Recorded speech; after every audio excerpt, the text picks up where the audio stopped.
gusto poder compartir con ustedes un poco de la palabra de Dios. Y el tema que vamos a tratar hoy se llama Los 7 pecados capitales y la confesión. Y quisiera comenzar por el texto inicial y clave en 1 de Juan, capítulo 1, del 8 al 10, que dice así: Si decimos que no tenemos pecado, nos engañamos a nosotros mismos y la verdad no está en nosotros. Si confesamos nuestros pecados, Él es fiel y justo para perdonar nuestros pecados y limpiarnos de toda maldad. Si decimos que no hemos pecado, le hacemos a Él mentiroso y su palabra no está en nosotros. Este texto es muy importante para entender la realidad del pecado en nosotros y también la importancia de la confesión. Lo primero que dice Juan es que todos en algún momento, de alguna forma, hemos transgredido la voluntad de Dios, hemos pecado. Y pensar que no lo hemos hecho es engañarnos a nosotros mismos y llamar mentiroso a Dios. A pesar de ello, en el versículo 9, Juan nos dice y nos reafirma que confesar nuestros pecados ante Dios nos sirve no solo para que Él nos perdone, sino para que nos limpie de toda maldad. Ahora, lo primero, antes de seguir pensando acerca de la confesión, es preguntarnos qué es en realidad el pecado.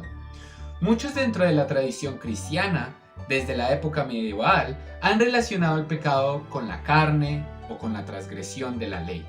Los primeros teólogos de la iglesia también identificaron una serie de pecados, algunos 8 pecados, hasta que en el siglo VI el Papa Gregorio Magno habló de los 7 pecados capitales, y de ahí en adelante muchos teólogos estuvieron de acuerdo con esa lista de pecados capitales: la lujuria, la ira, la soberbia, la envidia, la avaricia, la pereza y la gula.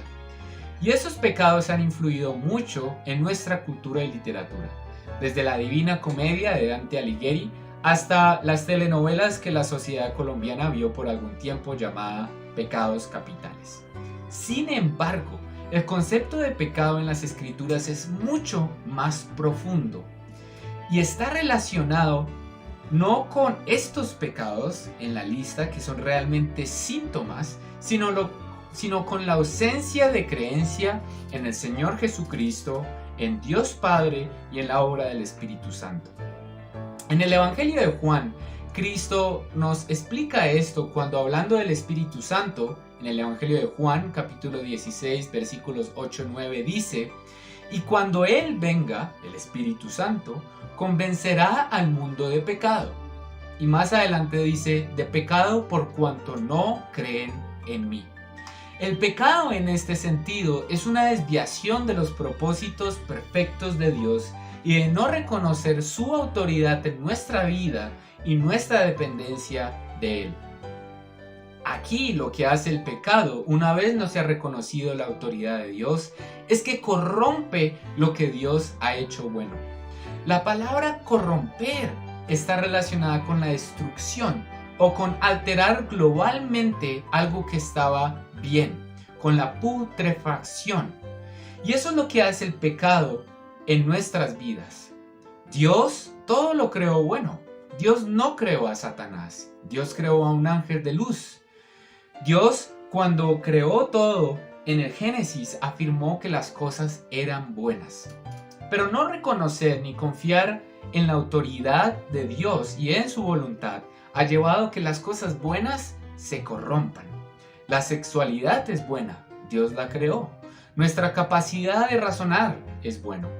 Dios la creó. Nuestra dimensión lúdica y social de alegría es buena y Dios se goza en ellas.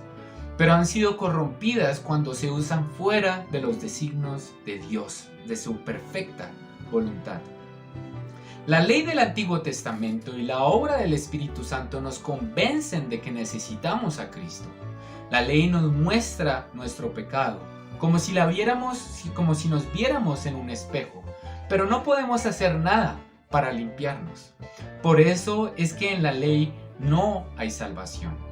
Pablo, cuando escribe Romanos en el capítulo 8, versículo 3, dice que lo que la ley no pudo hacer, lo hizo Dios a través de su Hijo. Aquí es donde entra la confesión.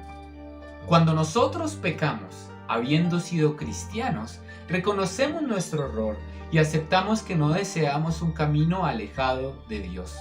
Un sentimiento de culpa nos puede inundar, pero la culpa está basada en una desconfianza de quién es Dios, como si un niño o una niña estuviera miedoso de confesarle a sus padres que ha hecho algo malo, alguna travesura. Así le ocurrió a Adán y a Eva en la caída, quienes se escondieron porque tuvieron miedo. La confesión, sin embargo, es el acto de postrarnos y entregar nuestras debilidades y errores a Dios. Cuando es de corazón y cuando tiene la intención apropiada, nos da paz, porque al confesarnos experimentamos la gracia y el amor de Dios, el mismo abrazo que se relata en la parábola del Hijo Pródigo. Al confesarnos, como dice Juan en la primera escritura que hemos leído, aceptamos que necesitamos de Él porque hemos pecado, pero que Él es fiel y justo para perdonar nuestros pecados y limpiarnos de toda maldad. A la confesión y bajo el signo de la gracia le sigue una restauración, en la que el Espíritu nos anima a continuar tomados de su mano. Tendremos que afrontar las decisiones que hemos tomado y las consecuencias terrenales de aquellas decisiones, pero sabemos que Dios no tiene cuentas contra nosotros. Así que chicos y chicas, siempre que comprendamos y reconocemos que hemos pecado, estamos llamados a confesarnos en la intimidad de nuestra relación con Dios, un Dios de gracia, que a ofrecer delante de Él sinceramente nuestras vidas, y Él siempre será fiel y justo para perdonarnos y restaurarnos.